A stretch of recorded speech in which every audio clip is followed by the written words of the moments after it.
बोल ने तमाम रिकॉर्ड तोड़ दिए। सोशल मीडिया पर भी बोल नंबर 1 साबित हुआ और मेन स्ट्रीम मीडिया पर भी नंबर 1। बोल की बेहतरीन कवरेज को अवाम ने भरपूर पसंद किया। जावेद लतीफ ने इदारों पर शर्मनाक हद तक तनकीद की और अब वो ढिठाई से उस तनकीद पर स्टैंड कर रहे हैं। अच्छा, जावेद लतीफ ने अपनी तरफ से एक खुशखबरी सुनाई कि जी नवाज शरीफ सितंबर में वतन वापस आ रहे हैं। कि पिछले इलेक्शन में जो पंजाब में था, सारी ताकतें एक तरफ इकट्ठी हो गई।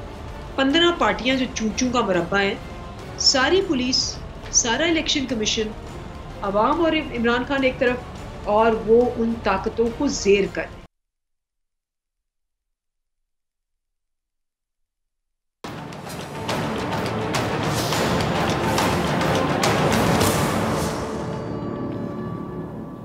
अस्सलाम वालेकुम, प्रोग्राम में खुश आमदीद। बोल ने तोड़े मकबूलियत के तमाम रिकॉर्ड। कप्तान ने किया लाहौर का अजीमुशान जलसा। इमरान खान की आज़ादी की तहरीक कामयाबी से रवां दवा। नवाज शरीफ की वतन वापसी की बाज़गश्त। डॉलर मुसलसल जवाल का शिकार, लेकिन महंगाई ताहाल उरूज पर। मिफ्ता की ना नाज़रीन, इमरान खान की हकीकी आज़ादी की जिद्दोजहद को बोल न्यूज़ ने बराह रास्त दिखाया और बोल न्यूज़ को आवाम की तरफ से बेहद पजीराई हासिल हुई। सैकड़ों चैनल्स में सबसे ज़्यादा रेटिंग, तकरीबन 45% और हज़ारों यूट्यूब चैनल्स में से सबसे ज़्यादा एक वक्त में 2 लाख लाइव व्यूज़ और मजमूई तौर पर 2.6 मिलियन व्यूज़। सोशल मीडिया पर भी बोल की कवरेज के चर्चे रहे और अवाम के घरों में भी सिर्फ बोल न्यूज़ ही लगा रहा। बोल ने तमाम रिकॉर्ड तोड़ दिए। सोशल मीडिया पर भी बोल नंबर 1 साबित हुआ और मेन स्ट्रीम मीडिया पर भी नंबर 1। बोल की बेहतरीन कवरेज को अवाम ने भरपूर पसंद किया। सोशल मीडिया और मेन स्ट्रीम मीडिया दोनों पर व्यूअरशिप के नए रिकॉर्ड कायम हो गए। आप बोल की कवरेज को कैसा देखते हैं, हमें ज़रूर बताइएगा। अच्छा नाज़रीन, इमरान खान को गिराने के लिए कितनी कोशिशें की गई, कितनी साजिशें की गई, लेकिन इमरान खान साबित कदम रहे। इमरान खान के साबित कदम रहने की अहम वजह क्या है? ये है कि जी उनका दिल अपने लिए नहीं बल्कि अपनी कौम के लिए धड़कता है। वो सियासत में आए ही इसलिए थे ताकि वो लोगों की तकलीफ़ को कम कर सकें, दुख दर्द बांट सकें और करप्ट अशराफिया का मुल्क से सफाया भी कर सकें। अब जाहिर है कि हक़ के रास्ते पर चलें तो मुश्किलात तो आपको घेर ही लेती हैं। हक़ के रास्ते पर चलना बहुत मुश्किल होता है। ये कांटों से भरा हुआ रास्ता होता है जहाँ कदम कदम पर रुकावटें और मुसीबतें इंसान का इस्तकबाल करती हैं। ठीक वैसे ही इमरान खान को भी हर तरह की तकलीफ़ और मुसीबत का सामना करना पड़ा और वो अब तक आजमाइश के मरहले से गुजर रहे हैं, सिर्फ इसलिए कि वो आवाम को तकलीफ़ से निकाल सकें, मुल्क को तरक्की के उजाले में ढाल सकें। इसीलिए इमरान खान जल्द से जल्द नए इलेक्शन की जानिब जाना चाहते हैं ताकि वो 2/3 अक्सरियत लेकर मुल्क और कौम की पहले से भी ज़्यादा अच्छे तरीके से खिदमत कर सकें। लेकिन मौजूदा हुकूमत किसी भी सूरत नए इलेक्शन की जानिब नहीं जाना चाहती क्योंकि इमरान खान इस वक्त रिकॉर्ड तोड़ मकबूलियत पर हैं। इमरान खान किसी की पकड़ में नहीं आ रहे हैं। इमरान खान की पॉपुलैरिटी का ग्राफ दिन ब दिन बढ़ता चला जा रहा है और इसी वजह से मुत्तहिदा हुकूमत ये समझती है कि अगर वो इस सूरत हाल में नए इलेक्शन में जाते हैं, नए इलेक्शन की तरफ जाते हैं, तो फिर उन्हें बदतरीन शिकस्त का सामना करना पड़ सकता है। यानी इन्हें अपने ऊपर एतमाद नहीं है मुत्तहिदा हुकूमत को। इसीलिए अब इमरान खान के हरीफों को सिवाय इसके कोई ऑप्शन ही नज़र नहीं आ रही कि वो इमरान खान को किसी भी तरह से नाअहल करवा दें। लेकिन ये लोग शायद भूल रहे हैं कि अब इमरान खान को किसी सूरत रोका तो नहीं जा सकता। पीडीएम पूरी कोशिशें कर रही कि किसी तरीके से वो विफाक में अपनी हुकूमत को बचा सके। जैसा कि अब एक खबर के मुताबिक पीडीएम ने ज़िमनी इलेक्शन के हवाले से अपनी सरगर्मियां तेज़ कर दी हैं और पीडीएम उम्मीदवारों की मुहिम चलाने के लिए खुसूसी कमेटियां भी तश्कील पा चुकी हैं। कौमी वतन पार्टी, जमीयत उलमा इस्लाम, जमीयत उलमा इस्लाम उलमा पाकिस्तान, मुस्लिम लीग और पख्तूनख्वा मिली अवामी पार्टी के जो अरकान हैं NA 31 पेशावर और NA 24 चारसदा में इमरान खान को शिकस्त देने के लिए बहुत ज़्यादा सरगर्म हो गए हैं।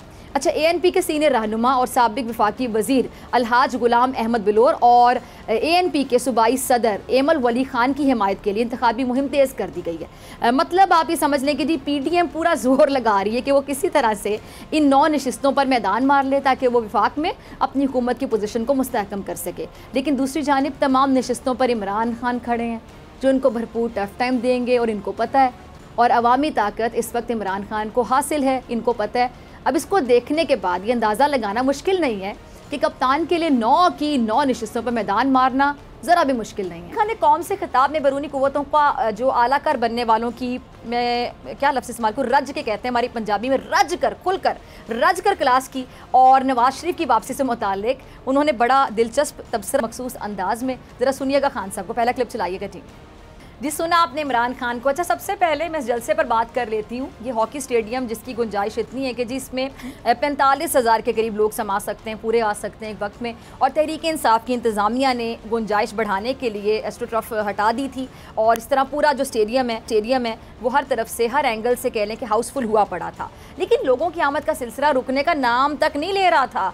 फिर मजबूरी में सिक्योरिटी को स्टेडियम के दरवाज़ों को बंद करना पड़ा, वरना खुदा न ख्वास्ता भगदड़ मचने का खतरा हो सकता था। लेकिन तहरीक इंसाफ की इंतज़ामिया ने ऐसी नागहानी सूरत हाल पैदा नहीं होने दी, जिस पर इमरान खान और उनकी टीम को जितना भी खिराज तहसीन पेश किया जाए वो कम है। अच्छा, अब आ जाते हैं इस बात की तरफ कि जी इमरान खान ने जलसे में क्या कहा। इमरान खान ने जलसे में मुत्तहिदा हुकूमत की बैरूनी साजिश का हिस्सा बनने की वजूहात बताईं। उनके कहने का जो मतलब था वो ये था कि जी ये लोग अल्लाह की बजाय अमेरिका पर तवक्कल किए बैठे हैं। और इमरान खान ने बात दुरुस्त कही, क्योंकि ख्वाजा आसिफ ने सरेआम ये बात कही कि अगर अमेरिका चाहे तो वह पाकिस्तान की मईशत को तबाह कर सकता है। और इमरान खान का इशारा भी ख्वाजा आसिफ के इस बयान की तरफ ही था। कप्तान अवाम को ये बताना चाहते थे कि हुकूमती लोगों का सब कुछ अमेरिका है, इसीलिए इन्होंने अमेरिका के कहने पर इनकी हुकूमत के खिलाफ साजिश की। अच्छा, इसमें कोई शक नहीं है कि नवाज शरीफ जब ओबामा से मिले तो वाकई उनकी कांपें टांग रही थी, उनसे बात तक तो हो नहीं रही थी, क्योंकि नवाज शरीफ को अंदाज़ा था कि अमेरिका उनकी करप्शन के बारे में सब कुछ जानता है, इसीलिए वो ओबामा की आंख में आंख डालकर बात नहीं कर सके। अब बात नवाज शरीफ की हो रही है तो फिर उनकी वापसी की खबरें भी गर्म हो रही हैं। आप सुन भी रहे होंगे, अभी आ रहे हैं, कल आ रहे हैं, परसों आ रहे हैं जी, सितंबर में आ रहे हैं। हालिया जो खबर आई जी, सितंबर में वापस आ जाएंगे मियाँ साहब, जिस पर इमरान खान साहब ने बड़े मज़े का एक जुमला कहा कि वो नवाज शरीफ का ऐसा इस्तकबाल करेंगे कि सब देखेंगे। अच्छा, मुत्तहिदा हुकूमत की इलेक्शन से जो राह अफरार अपनाने की और इनके जो बहानेबाजी है उस पर भी इमरान खान ने खुलकर बात की और अवाम को ये बताया कि वो हकीकी आज़ादी हासिल करने तक आराम से नहीं बैठेंगे। इमरान खान ने हकीकी आज़ादी की तहरीक के हवाले से अवामी मुहिम को मज़ीद मजबूत करने का ऐलान किया। इस हवाले से उन्होंने मुल्क भर में जलसे करने का ऐलान किया और आज इमरान खान ने नई अवामी मुहिम और जलसों के स्केड्यूल के लिए अहम इजलास भी तलब किया। इजलास की अंदरूनी कहानी क्या है, मैं अपने नाज़रीन के साथ ज़रा शेयर कर देती हूँ। खबर के मुताबिक इजलास में ये तय हुआ है कि PTI जल्द इलेक्शन के लिए इम्पोर्टेड हुकूमत पर दबाव बढ़ाएगी। इजलास में PTI क़यादत ने मुख्तलिफ शहरों में जलसों की मंजूरी भी दी, जिसके तहत तहरीक इंसाफ रावलपिंडी, कराची और मुख्तलिफ जो शहर हैं वहाँ पे जलसे होंगे इनके। और अब ये भी तय पाया जा चुका है कि इमरान खान कराची में बड़ा जलसा करेंगे। इमरान खान 19 अगस्त को रोशनियों के शहर में एक बड़ा पावर शो करेंगे 19 अगस्त को, और अवाम का खूब खून भी गरमाएंगे। एक और अहम खबर मैं आपके साथ शेयर करना चाहूँगी कि जी कप्तान अपनी 9 की 9 नशिस्तों पर ख़ुद इंतखाबी मुहिम चलाएंगे और ये फैसला तहरीक इंसाफ के इजलास में ही किया गया है। अब इमरान खान ने सियासी हिकमत अमली के हवाले से रोड मैप तैयार कर लिया और इमरान खान को पता है कि उन्होंने कौन सा पत्ता खेलना है और वो पत्ता कब खेलना है और वो कहाँ खेलना है। कौन सा पत्ता खेलना है, कब खेलना है और कहाँ खेलना है, इमरान खान साहब को पता है। अच्छा, इमरान खान साहब ये भी मेरे ख्याल से अच्छे तरीके से जानते हैं, उनको मालूम है कि उन्होंने कब यॉर्कर करानी है, कब बाउंसर मारनी है। इसीलिए इमरान खान साहब बहुत ज़्यादा कह लें कि पूरा एतमाद हैं, बहुत ज़्यादा कॉन्फिडेंट हैं और वो इसी वजह से 9 की 9 नशिस्तों पर ख़ुद इंतखाबी मुहिम भी चलाएँगे। मतलब कि वो ख़ुद बॉलिंग करेंगे, ख़ुद फील्डिंग करेंगे और ख़ुद ही बैटिंग करेंगे, ख़ुद विकेट कीपिंग भी करेंगे। ये काम भी उनके ज़िम्मे ही होगा। इमरान खान इस वक्त कह लें कि 1 मैन आर्मी के तौर पर काम करेंगे। अच्छा, 9 की 9 नशिस्तों पर ख़ुद सारी इंतखाबी मुहिम चलाना यकीनी तौर पे आसान नहीं होता, लेकिन कप्तान के लिए मेरे ख्याल से कुछ भी मुश्किल नहीं है। वो कहते थे ना कि मैं और मजबूत हो जाऊंगा, शायद ये वो अमली मुजाहिरा कर रहे हैं कि हाँ वो और मजबूत हो चुके हैं हर लिहाज से। वो फिट भी हैं और वैसे भी उन्होंने पहले भी एक वक्त में इतने जलसे किए, इसलिए उनके लिए मेरे ख्याल से इतना मुश्किल नहीं है इंतखाबी मुहिम चलाना। लेकिन हुकूमत के लिए इसलिए क्योंकि उनको जो ज़िमनी इंतखाबात में उतरना मेरे ख्याल से बड़ा मुहाल लग रहा है, हुकूमत के लिए बड़ा मुश्किल है। मुत्तहिदा हुकूमत के लोग इमरान खान की तमाम नशिस्तों पर हिस्सा लेने पर एतराज़ उठा रहे हैं। आपने सोचा क्यों एतराज़ उठा रहे हैं, क्या वजह है, क्यों खौफजद हैं? अब नाज़रीन, ये हुकूमत किस हद तक बेहिसी के गड्ढे में गिरी हुई है इसका अंदाज़ा लगाना मुश्किल नहीं है। जब 75वीं जश्न आज़ादी की तकरीबात हो रही थी तो हमारे हुक्मरान आज़ादी का कुछ ज़्यादा ही नाजायज़ फ़ायदा उठा रहे थे, बेहूदगी को फ़रोग दे रहे थे। देखिए, ये 14 अगस्त की तकरीबात में बेहुदा डांस आप देख रहे थे और इस्लामी जमहूरिया पाकिस्तान के वज़ीर आज़म की सरबराही में सारे इत्तेहादी मिलकर ये नाच गाना देखते रहे, तालियां बजाते रहे। और सितम देखिए कि मौलाना फजलुर रहमान साहब के साहिबजादे वो भी वहाँ पे मौजूद थे। वो मौलाना फजलुर रहमान साहब जो तहरीक इंसाफ के जलसों को क्या कहते थे, उसके लिए किस लफ्ज़ का इस्तेमाल करते थे, मुजरों का। इमरान खान के जलसों को नाच गाने की महफिलों से तशबीह देते रहे।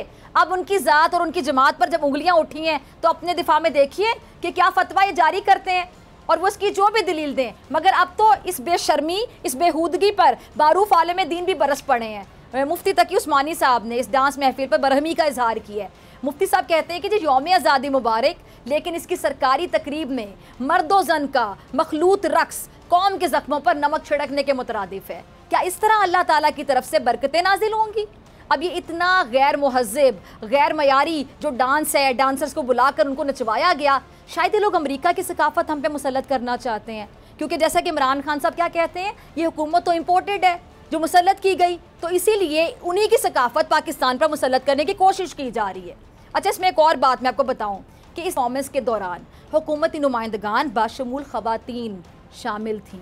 और नाज़रीन, हमारे हुक्मरानों का हाल आप देखें कि बलूचिस्तान और सिंध में सैलाबी रेले तबाही मचा रहे हैं, लोग डूब रहे हैं, लोग बेघर हो रहे हैं, लेकिन इन लोगों को अपनी एंटरटेनमेंट चाहिए और इसके लिए किसी हद तक भी गिर सकते हैं।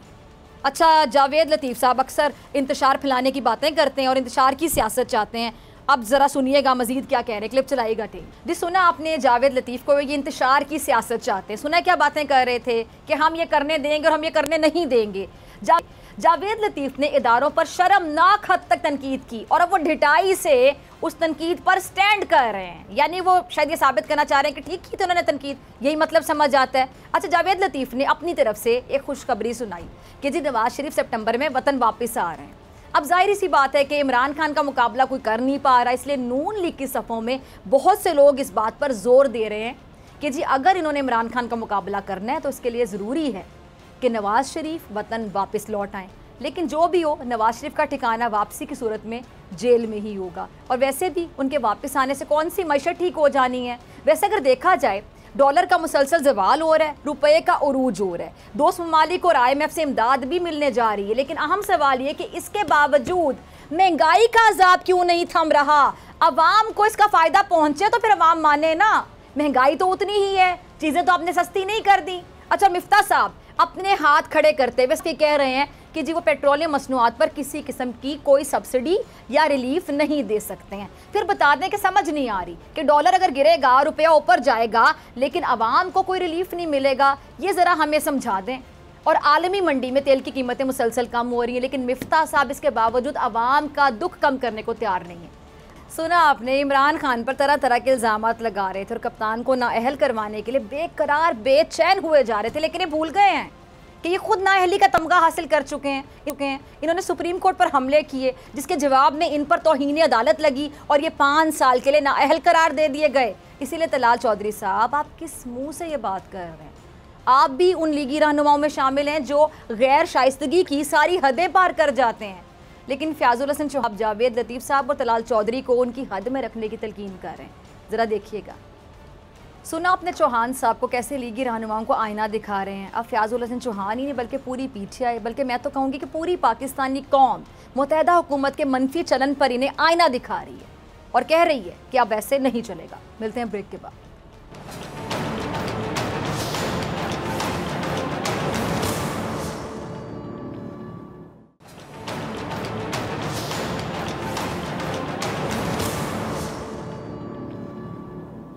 वेलकम बैक नाजरीन। कप्तान नए इलेक्शन का रास्ता तलाश करने में मसरूफ़ हैं। कप्तान ने पूरे मुल्क में जलसों का ऐलान कर दिया है। कप्तान 9 हलकों की इंतखाबी मुहिम खुद करेंगे और नवाज शरीफ की वापसी की जो चहमगोई हैं वो भी आप सुन रहे हैं। इन सब पे बात करने के लिए मेरे साथ मौजूद हैं तहरीक इंसाफ की रहनुमा अंदलीप अब्बास साहिबा। बहुत शुक्रिया अंदलीप आपका वक्त देने के लिए। अच्छा अंदलीप साहिबा, इमरान खान साहब ने पूरे मुल्क में जलसों का ऐलान कर दिया है, तो क्या आपको इलेक्शन जल्द होने का कोई इशारा दिया गया कहीं से?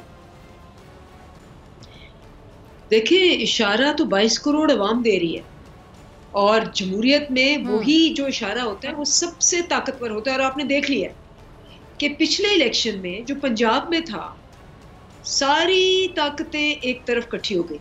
15 पार्टियां जो चूचू का मुरब्बा है, सारे इदारे, सारी इस्टेब्लिशमेंट, सारी ब्यूरोक्रेसी, सारी पुलिस, सारा इलेक्शन कमीशन और सारे हरकारे फरकारे सब एक अकेला तनहा इमरान खान पीटीआई और 22 करोड़ अवाम। और जिस तरीके से मिलके इन्होंने धांधली की, और जिस तरीके से हमें कहा जा रहा था कि आपकी 6 सीटें हैं, 8 सीटें हैं, इससे ज्यादा आप मर के भी ना सोचें। मर के क्या, हम तो जिंदा रह के ये देख रहे हैं कि फेंटा लगाया, 15 सीटें जीती। और अब जिस किस्म का, जितनी शदीद गर्मी में हब्स में अवाम निकल रही है, इससे क्या आपको पता चलता है? इससे पता चलता है कि अगर आप जमहूरियत की बात करते हैं और आप कहते हैं कि जी अवाम की जो आवाज़ है वो सबसे ताकतवर है, तो ये पहली दफ़ा पाकिस्तान की हिस्ट्री में हुआ है कि सारी ताकतें एक तरफ, अवाम और इमरान खान एक तरफ, और वो उन ताकतों को ज़ेर कर रहे हैं। इसलिए मेरा ये ख्याल है कि जिस तरह से अवाम निकल रही है और जिस तरह से अवाम अपनी आवाज़ को बुलंद कर रही है, बावजूद शेलिंग के, बावजूद टॉर्चर के, बावजूद बर्बरियत के, बावजूद बैन करने के मीडिया को, तो ये आवाज़ नहीं दबा सकेंगे और जल्द इंतखाब। ठीक है। अच्छा, ज़िमनी इंतखाबात की क्या तैयारी है तहरीक इंसाफ की? और हुकूमत ये 9 हल्कों से इमरान खान साहब के इंतखाबात में हिस्सा लेने पर एतराज़ भी दायर करने जा रही है। घबरा गई है ये हुकूमत? आप ये चेक करें जरा, मैं तो समझती थी कि 4 सद्दा से मौलाना फजलुर रहमान भागते आएंगे क्योंकि वो असेंबली से बाहर है। आपको पता है पूरे 3.5 साल उन्होंने कहा जी फौरी इंतखाब, फौरी इंतखाब, फौरी इंतखाब, फौरी इंतखाब, हर रोज रट लगाई होती थी।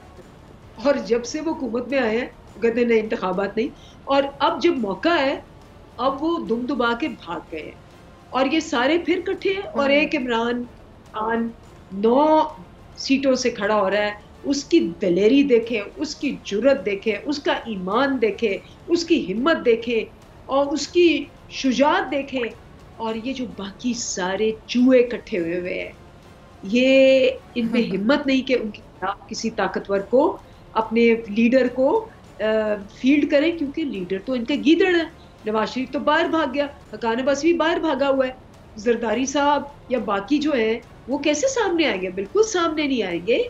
और आप देखना कि जो इनका हशर होगा वो ये सारी उम्र याद रखें। ठीक है। अच्छा, ये कहा जाता है अंदलीप साहब कि साइकोलॉजिकली भी आप किसी को हरा सकते हैं। अगर आपने किसी के असाब पर आप सवार हो जाते हैं, नफसियाती किसी को मात दे दें, शिकस्त दे दें, तो वो खेल से पहले ही अपनी हार तस्लीम कर लेता है किसी ना किसी तरह से। तो यानी हम कह सकते हैं कि नफसियाती मार आप लोगों ने मार दी है इनको, क्योंकि ये घबरा गए हैं अभी से।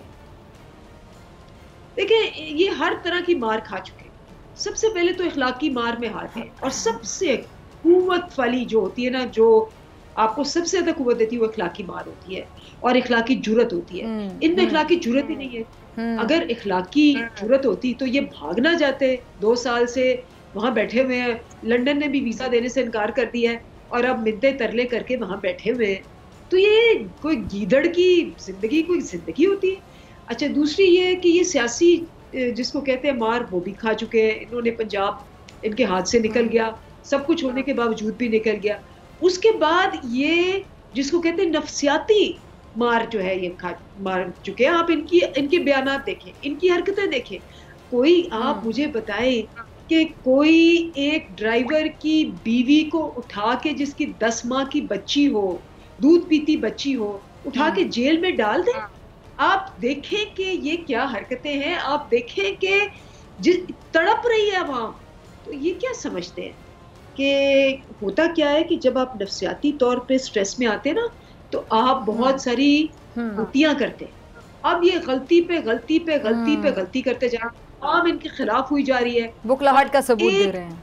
बहुत जल्द इनकी खात्मा बुल खैर हो जाए। अच्छा, अभी आपने इनके कायदीन का जिक्र किया, जो नून लीग के रहनुमा जावेद लतीफ़ साहब कह रहे हैं नवाज शरीफ साहब के हवाले से कि जी नवाज शरीफ सितंबर में वापस आ रहे हैं और बड़े कॉन्फिडेंस के साथ। आपने सुना होगा कि क्या क्या वो बातें कर रहे हैं कि बड़ी भी हमने कुर्बानी दी और उनको इन पे बड़ा जुल्म हुआ, ज़्यादतियाँ हुई, पता नहीं क्या क्या बातें की जा रही थी और उनको जेल नहीं जाने देंगे। तो आपको लगता है कि वो वापस आएंगे? और अगर आते हैं फिर इस हवाले से आपकी क्या हिकमत अमली होगी PTI की? देखिए जी, ये तभी आएंगे जब इनको डील मिले। NRO2 का पार्ट जब ये बनेंगे तो ये तभी आएंगे। और NRO2 का पार्ट क्या है, उनकी शर्तें क्या है कि हमारे सारे डाके, सारी चोरियां, सारे जो जिसको कहते हैं काले करतूत, उनको सफेद कर दिया जाए। उसके बाद इनको दोबारा इलेक्शन में हिस्सा लेने दिया जाए और फिर ये धांधली करके दोबारा से बन जाए। अब ये इस जमाने में तो होने लगा। आपको पता है कि इमरान खान साहब ने क्या कहा है? इमरान खान साहब ने कहा जरा वापस आओ, एयरपोर्ट पे तो पहुंचो, जरा पहुंचो एयरपोर्ट। इमरान खान साहब क्या कहेंगे? जो लोग इसका हाल करेंगे। आपने जो आज की वीडियो देखी है कि 4 औरतें वो एवनफील्ड अपार्टमेंट से बाहर खड़ी हैं, उन्होंने वीडियो करवाई है कि जी हम आए हैं यहाँ और हम आके अपनी, हमारी फ्रीडम ऑफ स्पीच है, ऑफ स्पीच का इशू, तो आप बेशक नारे मारे। तो पुलिस चली गई। उन्होंने ये नहीं किया कि उनको उठा के ले जाए और माए बहनों को गिरफ्तार कर ले। ये तो मार्शल लॉ में भी नहीं हुआ, ये तो किसी बर्बरियत में भी नहीं होता, ये किसी बनाना रिपब्लिक में भी नहीं होता। तो आप देखें, ये तो एवनफील्ड से बाहर नहीं निकल सकते, ये यहाँ कैसे पहुंचेंगे? इनको तो जिनकी माओ बहनों की इन्होंने शेलिंग की है, जो इन्होंने मासूम बच्चों को, जो इन्होंने वो गैस उन पे जिसको कहते हैं एक्सपायर्ड गैस फेंकी है, क्या वो माफ करेंगे? कभी माफ नहीं करेंगे। ठीक है। अच्छा, कुछ गिरफ्तारियों का भी इंदिया दिया गया हुकूमत की जानिब से, इस पर मैं बात करूंगी। अंदलीप साहिबा मेरे साथ मौजूद हैं, मिलते हैं आपसे ब्रेक के बाद।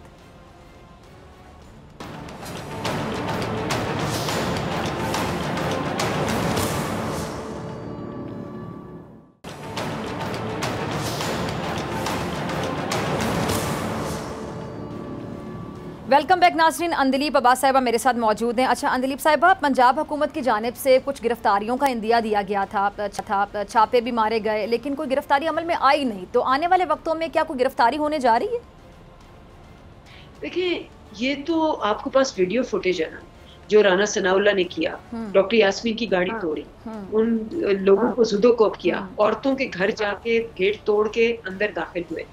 अब अगर ये भाग जाए और छुप जाए इस्लामाबाद में, और वो कैबिनेट आपको पता है कि सारे जराइम पेशा 60% से अब 70% हो गई है, सबको एडवाइजर लगा लिया है, सबको प्रोटोकॉल दे दिया है, लेकिन कहाँ तक छुपेगी? मतलब आप सोचें कि ऐसी इनकी कुर्सी और ताकत और जिंदगी, जहां ये जिस मोहल्ले में कहीं खाना भी खाने जाते हैं तो लोग इन पे पल पड़ते हैं। अब आप एहसन इकबाल का याद करें, वो जो बर्गर खा रहे थे, जो उनका हाल हुआ, फिर उन्होंने वो थ्रेटन किया, जबरदस्ती माफी मंगवाई, लेकिन उसका क्या हुआ? अमेरिका गए, अमेरिका में वहां अपना की एसोसिएशन में बैठे हुए थे, एक एक बंदे ने उठ के वहां जो उनको कहा, क्यों नहीं की, उनसे माफी नहीं मंगवाई, उनका पोल सारा खुल गया। ये कहीं जाने के काबिल नहीं है, ये अल्लाह की तरफ से ये अपने घर में खुद कैद हो गए हैं। इनको जो अल्लाह ताला ने कैद किया है, वो शायद कभी भी ये कैद ना हो सकते, इन्होंने खुद अपने आप को कैद कर लिया। और आपको लगता है कि इनको इस बात का एहसास है? एहसास कैसे? कोई ये एहसास होता तो ये करते। एक 10 माह की बच्ची को, एक बेचारा गरीब माँ को, जो दूध पीती बच्ची है, उससे जुदा करके उसको जेल में रखवाते। ये वो लोग हैं, ये वो बेहिस लोग हैं जिन्होंने आज तक सिर्फ अपने बच्चों का किया है।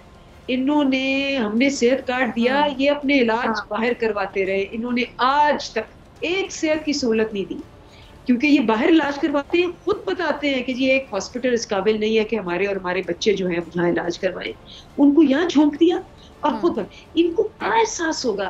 ये तो इतने बेरहम हैं कि एक 82 साला अल्लामा इकबाल की बहू को, जिसका कि कोई ताल्लुक ही नहीं है, रात के 2 बजे गेट तोड़ के आके हरासा किया। आप ये देखें कि इसके बाद क्या रह जाता है, इसके बाद तो कोई हद नहीं होती। और ये इनको जो है ना, जो इस वक्त इनको 22 करोड़ आवाम का खौफ पड़ा हुआ है, ये छुपने को इनको जगह नहीं मिले।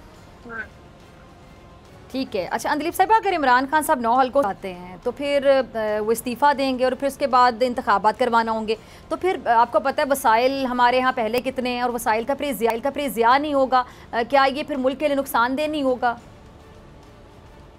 तो मुझे बताएं, जो मुल्क का ज़िया इन डाकुओं चोरों की हुकूमत रहने से हो रहा है, मतलब आप देख लें कि ये कह रहे हैं जी कि जहर देने के लिए पैसे नहीं है।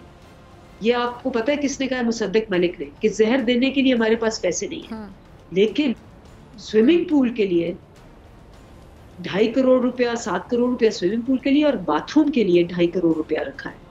तो आप जब तक एक एक दिन, एक एक पल जो इन डाकुओं का होगा, वो मुल्क का खजाना लूटेंगे और ये बाहर ले जाएंगे।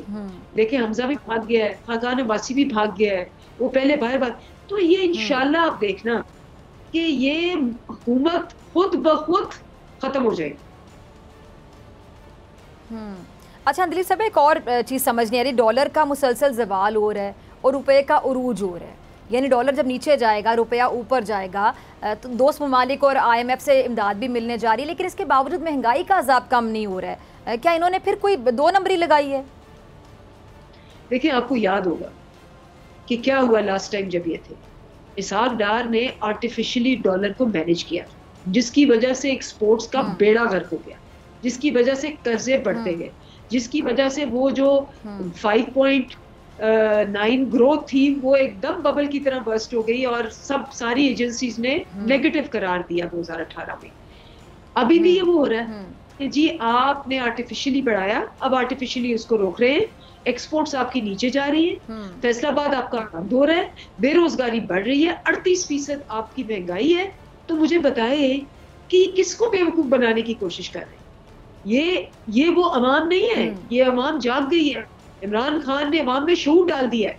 ये अवाम क्या करेंगे? एक को गिरफ्तार करेंगे तो ये 22 करोड़ अवाम का क्या करेंगे? किस किस को गिरफ्तार करेंगे? अच्छा, अभी तलाल चौधरी साहब को भी आपने सुना होगा, तरह तरह के इमरान खान साहब पे इल्ज़ामात लगा रहे थे और इमरान खान साहब को नाअहल करवाने के लिए कितने बेकरार थे, कितने बेचैन थे। यानी ख़ुद जिसने जो तमगा हासिल किया हो नाअहली का, जिसको नाअहल खुद किया जा चुका हो सुप्रीम कोर्ट की जानिब से, अब ऐसे लोग भी तनकीद करेंगे और ऐसे लोग भी दिल की भड़ास निकालेंगे, अपनी इस तरह की बेजा ख्वाहिशात का इजहार करेंगे कि खान साहब किसी तरह नाअहल हो जाएँ।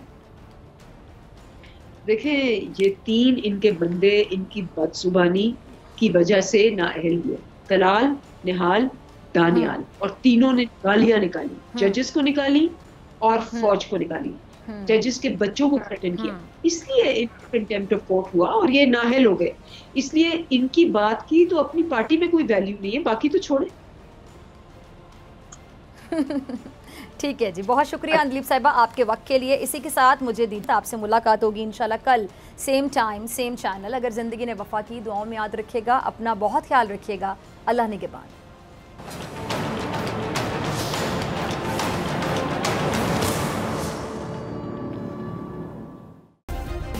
सब्सक्राइब करें और बेल दबाएं ताकि कोई खबर रह न जाए।